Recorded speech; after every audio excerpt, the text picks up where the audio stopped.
Assalamualaikum warahmatullahi taala wabarakatuh. Okey, untuk tajuk seterusnya adalah channel line. Okey, untuk channel line ini, konsep ataupun asas dia adalah kita melukis dua garisan. Okey, yang sebelum ni kita dah belajar tentang trend line. So channel line ini dia gabungan dua garisan, okey, dua garisan, iaitu garisan pertama yang kita sambungkan dari puncak ke puncak. Okey, ini yang saya tunjuk ni adalah garisan atas. Okey, kita sambung. Okey, konsep ataupun asas untuk lukis, untuk draw garisan ini, kita mesti menyentuh puncak inilah ya, puncak yang berada di atas ni. Sekurang-kurangnya puncak pertama. Okey, puncak pertama saya untuk kes ni saya ambil di sini. So puncak ini dia sentuh puncak ini dan kita tarik sahaja garisan tu sampai ke atas. Okay, kita just follow je, kita tarik sampai ke atas. And then untuk garisan kedua di bawah ni kita mesti buat satu garisan yang selari, okay, selari dengan garisan atas ni mesti selari. Maksudnya kalaulah kita nak buat garisan ni macam ni, okey, macam ni, dia tidak selari, maksudnya dia tidak mempunyai arah yang sama. Itu kita tak nak. Kita nak mesti arah yang sama. Barulah channel line itu wujud dalam sesuatu chart ataupun graf. Kalau tidak ada tidak wujud garisan selari, maknanya channel line tu tidak adalah untuk kaunter tersebut. Okey, kemudian apa fungsi dia? Okey, fungsi dia, okey, saya dah buat nota kat sini. Okey, yang pertama cara untuk lukislah. Okey, dilukis dua garisan, iaitu garisan puncak ke puncak dan garisan dasar ke dasar ini kan.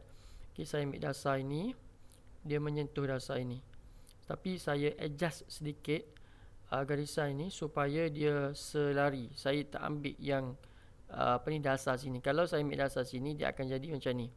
So agak nampak macam tidak selari sedikit kan. Tapi terpulang lah. Tapi untuk kes ni saya ambil di sinilah. Saya ambil yang lebih orang kata lebih selari, macam tu. Sebab saya nak nampak dia selari. And then apa kegunaan dia? Okey, kegunaan dia untuk ambil untuk take maximum profit ataupun profit maximum.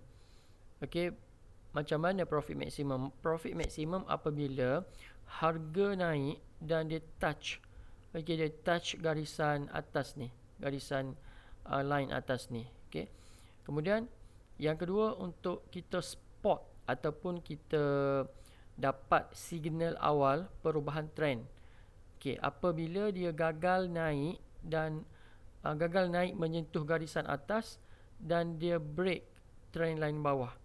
Okey, first dia naik. Okey, dia naik dan dia gagal.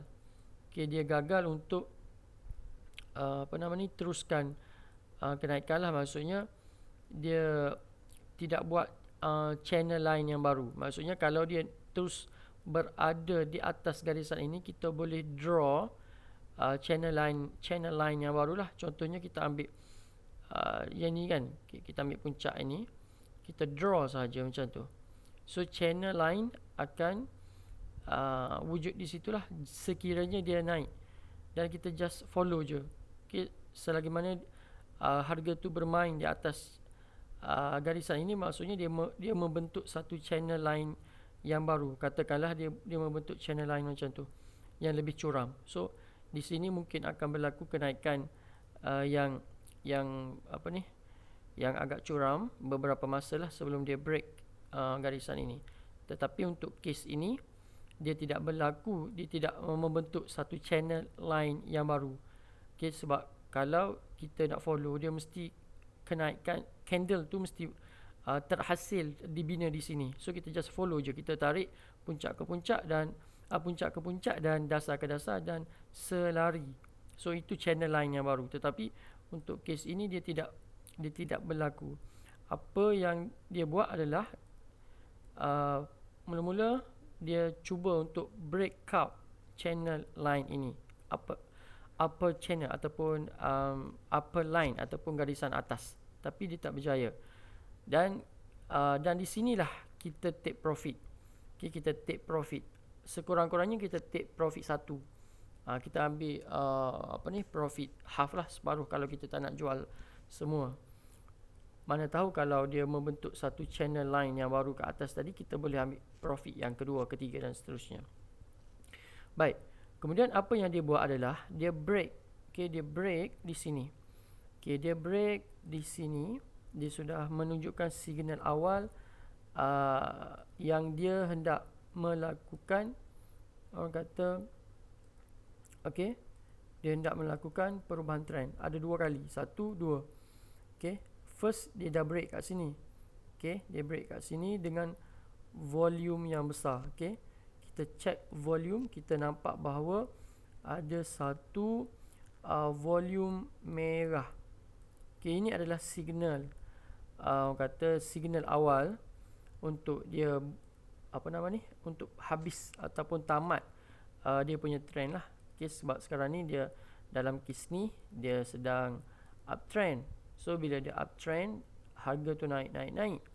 Dan kalau kita kira percentage dia naik daripada sini, okay, dia naik lebih kurang dah sampai maksimum 200% ataupun 200%. Jadi kita mungkin boleh consider dia hendak melakukan pullback ataupun hendak melakukan perubahan trend lah, ataupun trend dia dah habis sebab dah 200%. Okay. Kemudian kita tengok, okay, kemudian memang betul, okay, dia berlaku satu pantulan yang baru.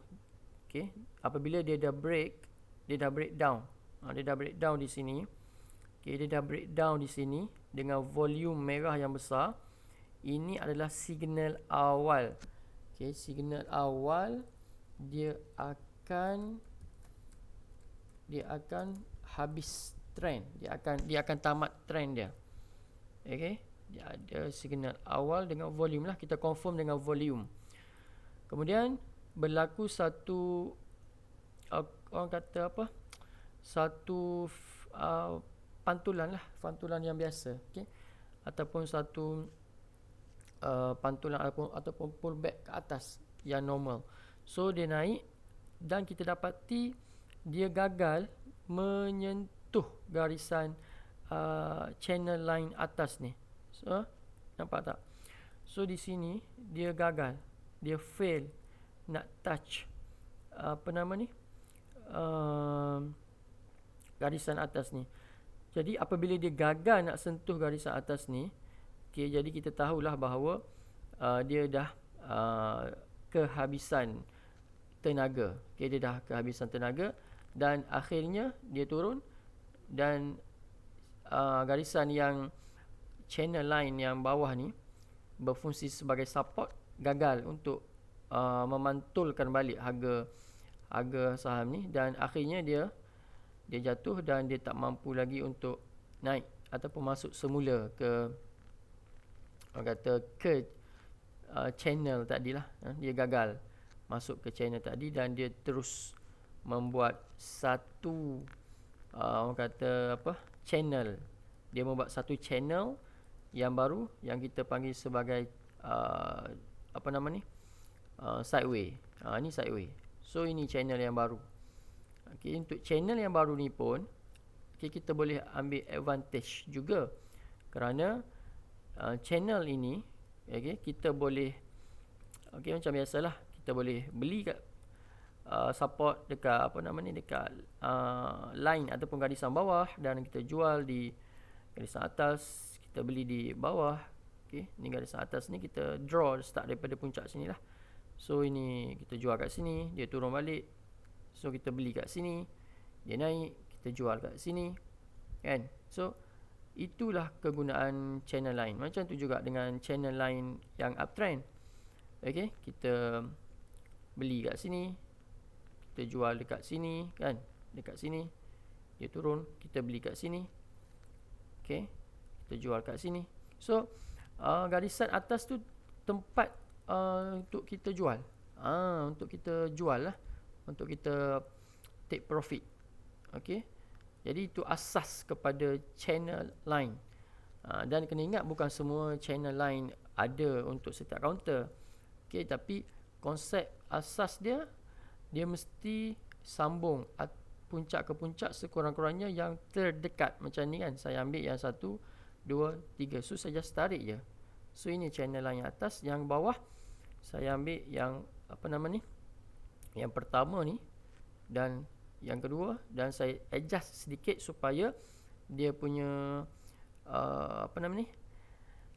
selari lah. Dia selari, dia tidak ke bawah, tidak ke atas sangat. Dia mesti sama. Jadi bila dia break sini, okay, dan dia apabila dia gagal touch puncak dan dia turun dan dia break di sini, ini adalah signal awal bahawa dia akan berubah trend. Okay, signal awal perubahan ataupun orang kata ending lah, ending trend semasa. Bukan bermaksud dia bertukar kepada downtrend. Okay, sebab macam kes ni dia tidak downtrend lagi, tidak berlaku downtrend lagi, dia masih uptrend, cuma dia sideway. Dia sideway lah, tapi masih lagi berada di bahagian atas. Kalau dia dah downtrend, dia akan break line ataupun garisan ini dan dia akan menuju ke bawah. Sekarang ni dia tengah sideway. So sebelum saya tamatkan video ni, okay, di sini signal awal dia break, okay, dan di sini signal kedua dia gagal sentuh puncak, okay, kemudian dia ada volume. Okay, itu untuk channel line. Okay, terima kasih.